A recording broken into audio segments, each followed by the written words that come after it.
સુરતમાં ભૂવો પડવાનો સિલસિલો યથાવત. અડાજણમાં ભૂવો પડતા વાહન ચાલકો પરેશાન. સુરતમાં થોડો વરસાદ પડે એટલે ભૂવો પડવાનો સિલસિલો હજી પણ યથાવત જોવા મળ્યો છે. 2 દિવસ થોડો વરસાદ પડ્યા બાદ આજે અડાજણ વિસ્તારમાં ફરી એકવાર ભૂવો પડ્યો છે, જેના કારણે લોકોમાં ગભરાટ ફેલાયો છે. ભૂવા આસપાસ બેરિકેડ લગાવાયા.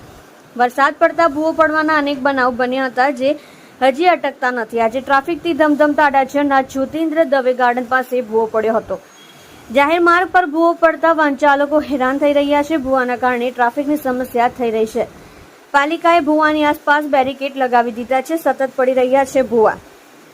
સ્થાનિકોએ કહ્યું કે પાલિકા દ્વારા અવારનવાર કહેવામાં આવે છે કે પ્રી મોન્સૂન કામગીરી કરવામાં આવી રહી છે, જો કે કોઈ જ પ્રકારનું કામ ન થતું હોય તે રીતે ભૂવા પડી રહ્યા છે. ભૂવો પડ્યા બાદ પણ તાત્કાલિક કામગીરી કરવામાં આવી રહી નથી, જેથી કરીને વાહન ચાલકોને હાલાકી ભોગવવાનો વારો આવી રહ્યો છે.